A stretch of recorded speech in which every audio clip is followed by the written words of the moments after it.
نعمت اللہ، اگر تم اللہ کی نعمتیں گننا شروع کر دو، لا تحصوها، تو تم ان کو گن نہیں سکتے، کبھی ان کا شمار نہیں کر سکتے۔ دنیا میں، جدید ترین دنیا میں بڑے بڑے کیلکولیٹرز آ گئے، بڑے بڑے کمپیوٹرز آ گئے، آج تک کوئی سپر کمپیوٹر بھی ایسا نہیں بنا جو اللہ کی نعمتوں کو گن کے دکھا دے کہ یہ اتنی ہے۔ لا تحصوها، تم نہیں گن، یہ چیلنج ہے اللہ کا۔ اب دیکھیں یہ نعمتیں ہیں اللہ کی، انسانوں کے فائدے کے لیے ہیں، اور پوری کائنات هو الذی خلق لکم ما فی الارض جمیعا، سب انسانوں کے لیے اللہ نے بنائی ہے، جن کو ہم گن نہیں سکتے، وہ نعمتیں اللہ نے بنائی ہیں۔ تو جب اللہ کی اتنی نعمتیں ہوں جن کو انسان گن نہ سکے، تو ہر نعمت کے بدلے شکر تو واجب ہے نا، شکر ہر نعمت کے بدلے واجب ہے۔ تو انسان کو گویا پوری زندگی، پیدائش سے لے کر اپنی وفات تک، موت تک، انسان ایک بھی لمحہ شکر سے اگر غافل نہ ہو تو بھی اللہ کا شکر ادا نہیں کر سکتا، اللہ کا شکر ادا کرنے کا حق ادا نہیں ہو سکتا اگر وہ ایک بھی لمحہ غافل نہ ہو، اس لیے کہ نعمتیں اتنی ہیں، بے شمار ہیں، جن کو گنا نہیں جا سکتا، ان کا شکر کیسے ادا ہو سکتا ہے اللہ۔ اچھا، یہی بات آپ پڑھ آئے ہیں، یاد ہوگا آپ کو، سورہ ابراہیم کے اندر آیت نمبر 34، بالکل یہی آیت، ان تعدوا، یہی الفاظ، وَإِن تَعُدُّوا نِعْمَةَ اللَّهِ لَا تُحْصُوهَا، کہ اگر تم اللہ کی نعمتوں کو گننا شروع کر دو تو تم کبھی ان کا شمار نہیں کر سکتے۔ لیکن جو اگلا حصہ ہے نا، یہ فرق ہے، وہاں سورہ ابراہیم کے اندر اس جگہ پہ ہے ان الانسان لظلوم کفار، اور یہاں ہے ان اللہ لغفور الرحیم۔ اب یہ فرق سمجھیے دونوں باتوں، یہ دو ہی دفعہ قرآن میں ان تعدوا نعمت اللہ لا تحصوها آیا، ایک دفعہ سورہ ابراہیم میں اور ایک دفعہ سورہ نحل میں، یہ جو ہم پڑھ رہے ہیں اس وقت آیت نمبر 18 کے اندر۔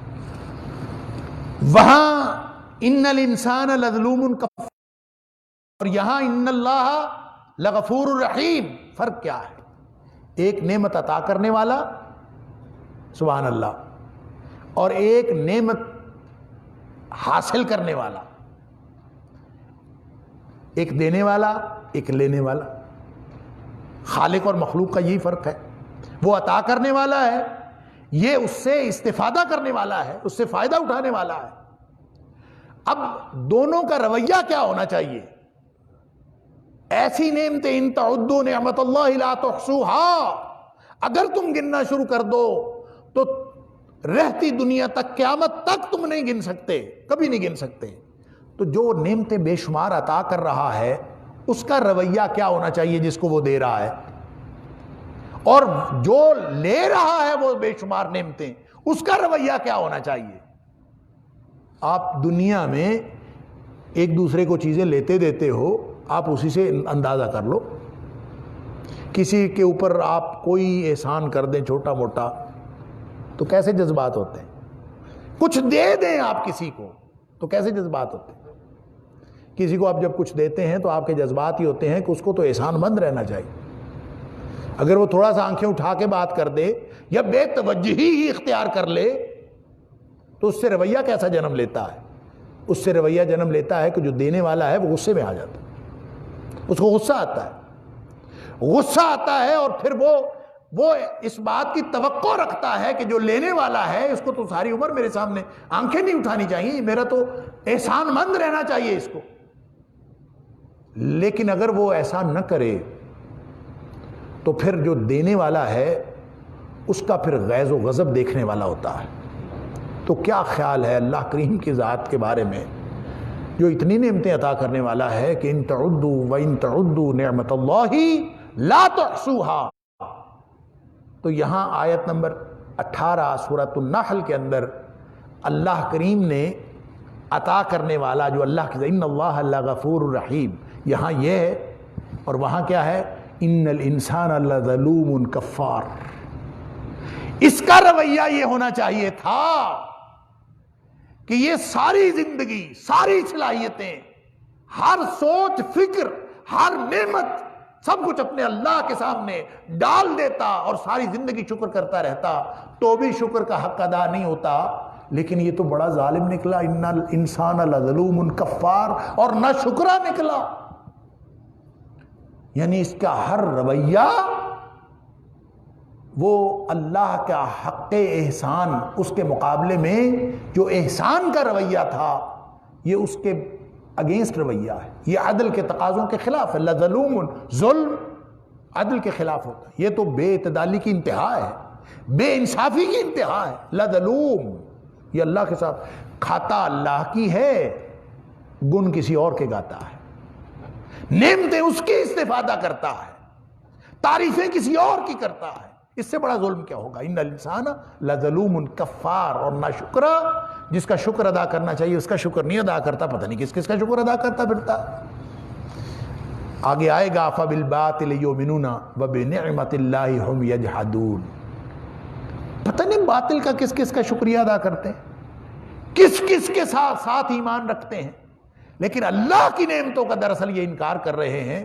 وگرنہ ان کا تو رویہ یہ ہونا چاہیے تھا کہ ساری زندگی کے لیے کمپلیٹ سبمشن، فلا تموتن الا وانتم مسلمون، مرنے سے پہلے مکمل طور پر اپنے آپ کو اللہ کے سپرد کر دیتے، کامل سپردگی ہوتی، یہ تقاضا تھا اللہ کی نعمتوں کا۔ وَإِن تَعُدُّوا نِعْمَةَ اللَّهِ لَا تُحْصُوهَا، نعمتیں اتنی کہ جن کو گنا نہ جا سکے، لیکن رویہ کیا؟ ان الانسان لظلوم کفار، انا للہ و انا الیہ راجعون۔ انسان نے اللہ کی قدر ہی نہیں پہچانی، وما قدر اللہ حق قدرہ، اللہ کا قدر ہی نہیں پہچانا۔ لہذا اب چاہیے تو یہ تھا کہ اللہ غضبناک ہو جاتا، چاہیے تو یہ تھا کہ اللہ اس کے اوپر عذاب نازل کر دیتا کہ تو ظلوم اور کفار ہے، تو نے اللہ کی نعمتوں کی قدر نہیں جانی، لیکن وہ کیسا رحیم اور کریم ہے۔ ان اللہ لغفور الرحیم، وہ پھر بھی بخشنے والا ہے، وہ پھر بھی رحم کرنے والا ہے۔ اس کا ایک معنی تو یہ ہے کہ اس کی مغفرت و رحمت سے ابھی فائدہ اٹھا لو، اور دوسرا معنی اس کا یہ ہے کہ اس کے باوجود وہ نعمتیں عطا کیے جاتا ہے، تمہارے لظلوم اور کفار ہونے کے باوجود وہ عطا کیے جاتا ہے، یہ اس کی مغفرت اور رحمت کا اظہار ہے۔ جتنی دنیا میں نعمتیں مل رہی ہیں، وَإِن تَعُدُّوا نِعْمَةَ اللَّهِ لَا تُحْصُوهَا، یہ جو بے شمار نعمتیں مل رہی ہیں، یہ دراصل اللہ کی اس صفت مغفرت اور صفت رحمت کا اظہار ہو رہا ہے، وگرنہ وہ پکڑ لیتا اور اس زمین پر عذاب نازل کر دیتا۔ اللہ اکبر، وَلَوْ يُؤَاخِذُ اللَّهُ النَّاسَ بِمَا كَسَبُوا، اگر وہ لوگوں کو پکڑ لے جس طرح کے ان کے کرتوت ہیں نا، اللہ اکبر، ما ترک علی ظہرہا من دابۃ، تو روئے زمین پر کوئی جاندار چلتا ہوا نظر نہ آتا۔ یہ اس کی رحمت ہے کہ وہ اب پھر بھی عطا کیا جاتا ہے، اور وہ کیسا حلم والا، کیسا تحمل والا، کیسا بردبار ہے، حلیم ہے، کیسا بردبار ہے کہ ظالم ظلم کیے جا رہے ہیں وہ پھر بھی دیکھتے جا رہا ہے، مشرک شرک کیے جا رہے ہیں وہ پھر بھی دیکھتا جا رہا ہے اور مہلت دیے جا رہا ہے، کافر کفر کیے جا رہے ہیں وہ پھر بھی دیکھتا جا رہا ہے، مہلت دیے جا رہا ہے۔ کیسا غفور رحیم ہے، کیسا بردبار ہے، اللہ اکبر۔ لہٰذا وہ جو دو رویے تھے، ایک دینے والے کا اور ایک لینے والے کا، وہ بے شمار نعمتوں کے، تو سورہ ابراہیم کی آیت نمبر 34 کے اندر اور یہاں سورۃ النحل کی آیت نمبر 18 کے اندر آپ ان دونوں کو جوڑ کر پڑھیں، کیونکہ یہ الفاظ وَإِن تَعُدُّوا نِعْمَةَ اللَّهِ لَا تُحْصُوهَا، یہ سورہ ابراہیم کی آیت نمبر 34 کے اندر اور آیت نمبر 18 سورۃ النحل کے اندر ایک جیسے آئے۔ اس کے ساتھ وہاں رویہ ہے انسان کا اور یہاں رویہ ہے عطا کرنے والے کا، مہربان کا، رحیم کا، غفور کا، اور جو لوگوں کے اوپر مہربان ہے۔ ان اللہ لغفور رحیم، بہت بخشنے والا، اور غفور فعول کے وزن پر ہے، بہت زیادہ بخشنے والا، اور رحیم فعیل کے وزن پہ ہے، ہمیشہ رحم کرنے والا۔ اللہ اکبر، واللہ یعلم ما تسرون وما تعلنون، تمہارے کرتوتوں کو وہ سب جانتا ہے جو تم چھپاتے ہو، جو تم ظاہر کرتے ہو۔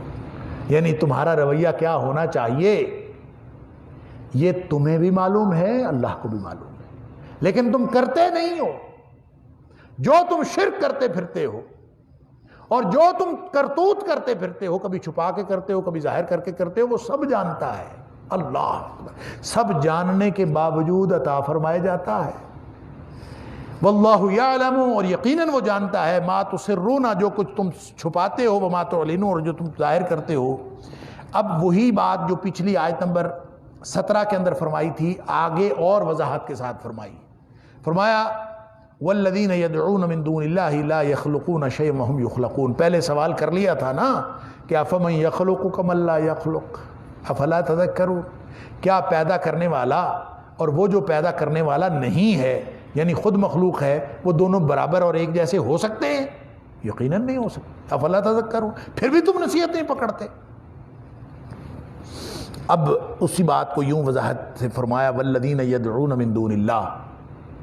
تم جن کو پکارتے ہو اللہ کے علاوہ. اب ایک خالق ہے باقی ساری کائنات مخلوق ہے. ایک اکیلا مالک ہے باقی ساری کائنات مملوک ہے ملکیت ہے. وہ اکیلا معبود ہے باقی ساری کائنات عبد ہے. وہ اکیلا رازق ہے باقی ساری کائنات مرزوق ہے. اب تم اس اکیلے کے علاوہ جس کو بھی پکارو گے جس سے بھی بات کرو گے وہ کون ہوگا؟ وہ مخلوق میں سے ہوگا نا. اس خالق کو چھوڑ کر تم جس سے بھی باتیں کرو وہ کہتا ہے کہ تم جب بھی بلاؤ جب بھی پکارو میں تمہاری پکار سنتا ہوں. ہمیں یقین نہیں آتا. وہ کہتا ہے کہ ان اللہ علی کل شیء قدیر. ہر چیز پر قدرت رکھنے والی ذات اللہ کی ہے. ہمیں یقین نہیں آتا. ہم دنیا والوں کو مخلوق والوں کو کرنی والا اور بھرنی والا سمجھتے ہیں. ہم سمجھتے ہیں اور یہ تو چھوٹا ظلم تھا. میں سمجھتا ہوں اللہ تعالیٰ معاف فرمائے. یہ تو شاید چھوٹا شرک تھا. اب تو سوشل میڈیا پہ کل پرسوں میں ایک کلپ دیکھ رہا تھا. اللہ تعالیٰ معاف فرمائے. نقل کفر کفر نہ باشد. اس نے کہا اللہ نے انکار کیا اور فلاں بابے نے چھین کے لے لیا. انا للہ و انا الیہ راجعون. انا للہ و انا الیہ راجعون.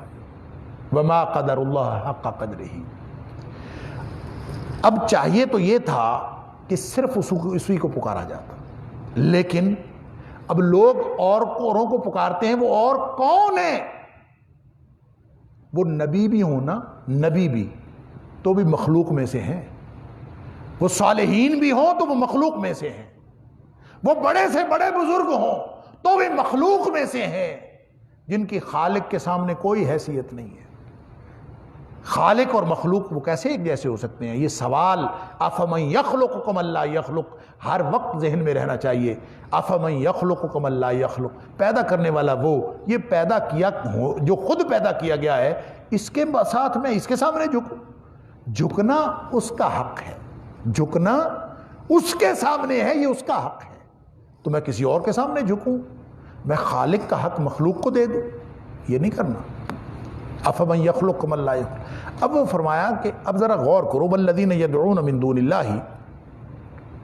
اب اللہ کو چھوڑ کر جس کو بھی کوئی پکارتا ہے جس کو بھی وہ پکارتے ہیں کوئی کسی کو پکارتا ہو اللہ کو چھوڑ کر بتوں کو پکارے مورتیوں کو پکارے جڑی بوٹیوں کو پکارے انسانوں کو پکارے حیوانوں کو پکارے گناہگاروں کو پکارے نیک لوگوں کو پکارے صحابہ کو پکارے انبیاء کو پکارے نبی اکرم صلی اللہ علیہ وسلم کو پکارے جس کو بھی پکارے جو جس کو بھی پکارتا ہے تو وہ اللہ کے علاوہ نا. اور جو اللہ کے علاوہ ہے وہ پھر خالق ہے کہ مخلوق ہے؟ جو اللہ کے علاوہ مخلوق ہے. پھر اللہ تعالیٰ فرماتا ہے لا یخلقون شیئا وہم یخلقون. اور سمجھ لو کہ نہ صرف یہ کہ یہ خود کچھ پیدا نہیں کرتے. پہلے کہا تھا جو پیدا نہیں کرتا اور جو پیدا کرتا ہے کیا وہ برابر ہے اور ایک جیسے ہو سکتے ہیں؟ نہیں ہو سکتے. اب جتنے بھی معبود ہوں جس کو بھی تم پکارتے ہو اللہ کے علاوہ لا یخلقون شیئا وہم یخلقون. وہ کچھ پیدا نہیں کرتے. بھائی کبھی کسی نے کچھ پیدا کیا ہے؟ اللہ اکبر. وہاں سورہ حج کے اندر اللہ تعالیٰ نے فرمایا سبحان اللہ کہ اللہ کے علاوہ جن معبودوں کو تم پکارتے ہو وہ ایک مکھی پیدا نہیں کرتے. ایک مکھی پیدا نہیں کر سکتے. اگر مکھی پیدا نہیں کر سکتے ایک تو مکھی پیدا کرنا ہے. لن یخلقوا ذبابا ولو اجتمعوا له. اگر وہ اس کے لیے سارے اکٹھے مل کے پوری دنیا کی ساری مشینری لگا کے، ساری سائنس لگا کے، ساری عقل دوڑا کے، ساری فکر شامل کر کے پوری مخلوق مل جائے، ایک مکھی پیدا نہیں کر سکتی۔ اللہ اکبر! تو جو مکھی پیدا نہیں کر سکتے، بلکہ فرمایا مکھی پیدا کرنا تو دوسری بات، اگر مکھی وَإِن يَسْلُبْهُمُ الذُّبَابُ شَيْئًا، یہ اگر حضرت کھانا تناول فرما رہے ہوں اور ان کے آگے سے مکھی تھوڑا سا کھانا اڑا کے لے جائے، إِن يَسْلُبْهُمُ الذُّبَابُ شَيْئًا، اگر مکھی کوئی چیز ان کے ہاتھ سے چھین کر لے جائے، اللہ اکبر، فرمایا سارے مل کے اس مکھی سے چھین نہیں سکتے واپس۔ قدرت طاقت تو ان کی یہ ہے۔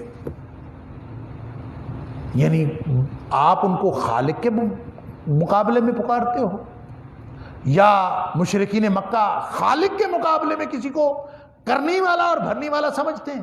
کوئی بھی سمجھتا ہو۔ وَإِن يَسْلُبْهُ الذُّبَابُ شَيْئًا لَا يَسْتَنقِذُوهُ مِنْهُ، وہ اس سے چھین نہیں سکتے واپس۔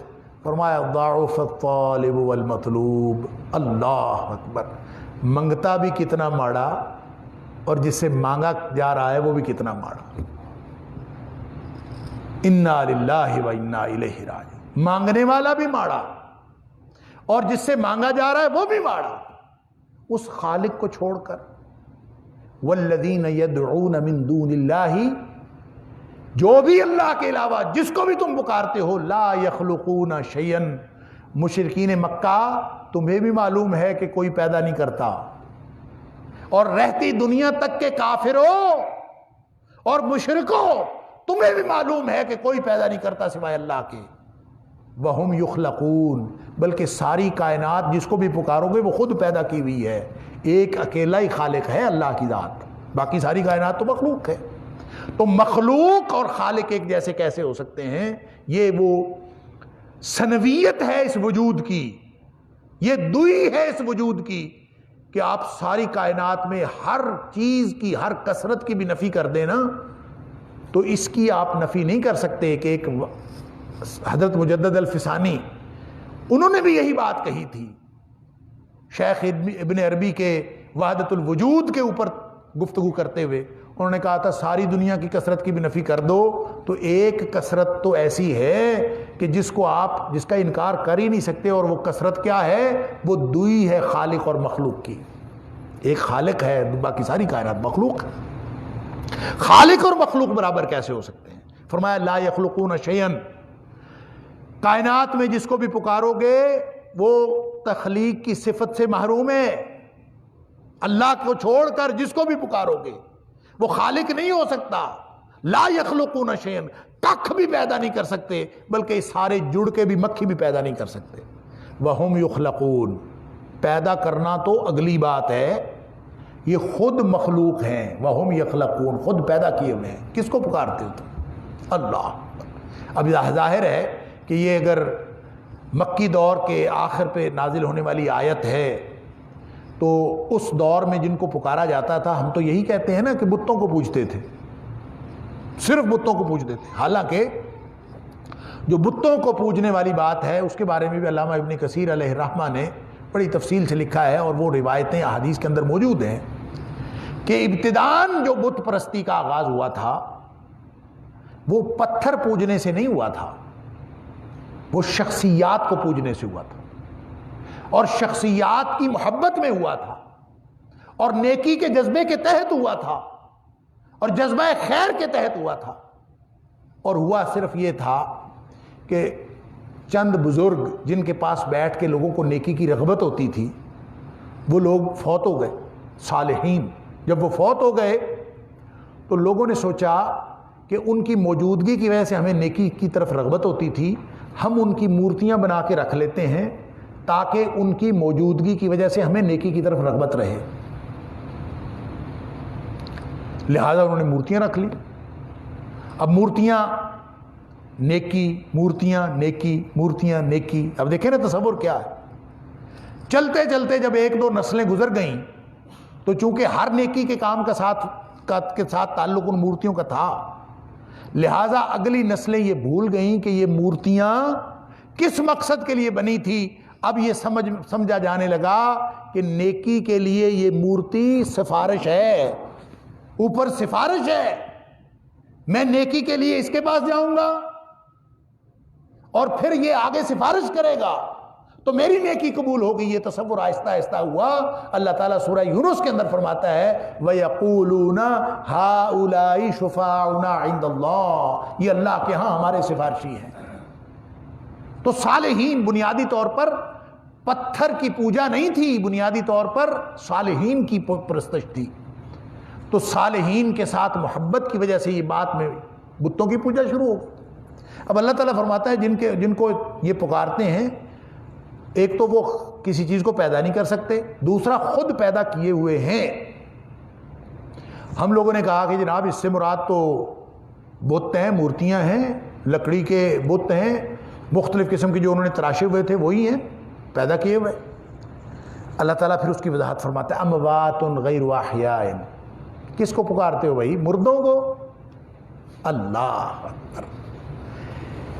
انک لا تسمع الموتى، مردوں کو تو نہیں سنا سکتا. اور یہ مردے ہیں، یہ نہیں سنتے. اب پتھر بھی مردے ہیں، مورتیاں بھی مردے ہیں، اور جو جڑی بوٹیاں ہیں وہ بھی مردے ہیں. آپ جو بھی جس بھی چیز کو جمادات کو پوجیں تو وہ مردے ہیں. لیکن وہ بھی تو مردے ہیں جو پہلے زندہ تھے اور اب فوت ہو گئے، وہ بھی تو مردے ہیں. اموات، مردے ہیں. غیر احیاء، ان میں زندگی کی کوئی رمق نہیں ہے. حالانکہ مردہ کہہ دینا کافی ہوتا ہے، غیر احیاء کی ضرورت نہیں تھی.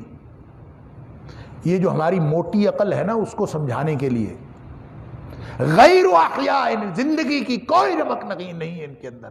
اب یہ زندگی کے اندر تصرف نہیں کر سکتے. اور یہ بات کافی تھی یہ بتا دینے کے لیے، لیکن نہیں. فرمایا کہ صرف یہ جمادات کی پوجا نہیں ہے، جمادات کو پکارنا نہیں ہے، بلکہ فرمایا وما یشعرون ایان یبعثون، یہ تو اتنی بات کا شعور نہیں رکھتے کہ دوبارہ ان کو کب زندہ کیا جائے گا. اب آپ یہ بتائیں یہ جو دوبارہ زندہ کیا جائے گا، یہ پتھروں کو زندہ کیا جائے گا دوبارہ؟ نہیں، شخصیات کو زندہ کیا جائے گا. وہ چاہے گناہگار ہوں، چاہے نیک ہوں، چاہے صالحین ہوں.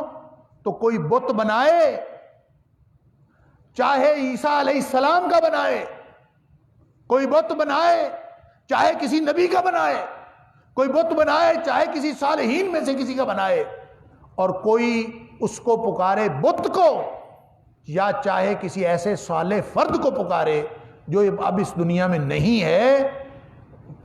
والذین یدعون من دون اللہ سے آپ ان کو الگ کیسے کر سکتے ہیں؟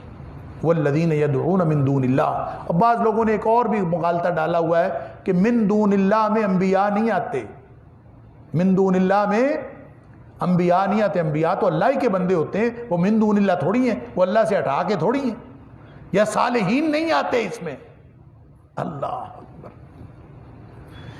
سورہ مائدہ کے اندر ہم پڑھ آئے ہیں، اللہ تعالیٰ نے عیسیٰ علیہ السلام کا ذکر کیا، مریم علیہ السلام کا ذکر کیا، اور فرمایا کہ کیا تو نے کہا تھا اے عیسیٰ اَأَنْتَ قُلْتَ لِلنَّاسِ، کیا تو نے کہا تھا لوگوں کو اتخذونی وَأُمِّيَ إِلَٰهَيْنِ مِن دُونِ اللَّهِ، کہ مجھے اور میری ماں کو اللہ کے علاوہ الہ بنا لینا. اگر عیسیٰ علیہ السلام، عیسیٰ روح اللہ جو اللہ کے مقرب پیغمبروں میں سے ہیں، اگر وہ من دون اللہ ہو سکتے ہیں تو یہ ہمارے جو بزرگ باب من دون اللہ کیوں نہیں ہو سکتے؟ جب آپ اللہ کے علاوہ مخلوق میں سے کسی کو بھی پکاریں گے تو وہ من دون اللہ ہے. والذین یدعون من دون اللہ، اللہ کے علاوہ آپ کسی کو پکارتے ہیں. اور فرمایا کہ وہ پھر ایسے ہیں جو لا یخلقون، چار خصوصیات. لا یخلقون شیئا، کچھ پیدا نہیں کیا انہوں نے. کارنامہ کیا کیا ہے؟ کچھ بھی نہیں. وہم یخلقون، خود پیدا کیے ہوئے مخلوق ہیں خود. اور پہلے کہہ دیا کہ خالق اور مخلوق برابر نہیں ہو سکتے. پھر تیسری بات اموات غیر احیاء، مردے ہیں. زندگی کی کوئی رمق اس میں نہیں ہے. کس کو پکار رہے ہو؟ دیواروں کو پکار رہے ہو. اور آخری بات چوتھی فرمائی وَلَا يَشْعُرُونَ أَيَّانَ يُبْعَثُونَ. ان کو تو اتنا بھی شعور نہیں ہے کہ وہ دوبارہ ان کو کب اٹھایا جائے گا. وہ بھی اٹھانے والا جب چاہے گا تو اٹھائے گا. تو دوبارہ اٹھنے والے کون ہیں؟ ظاہر ہے جو پہلے زندہ تھے اب فوت ہو گئے ہیں اور پھر دوبارہ اٹھایا جائے گا. ان کو اتنا بھی شعور نہیں ہے کہ ان کو دوبارہ کب اٹھایا جائے گا. تم ان سے پکارتے ہو, تم کہتے ہو کہ یہ ہماری مدد کریں گے. اللہ اکبر.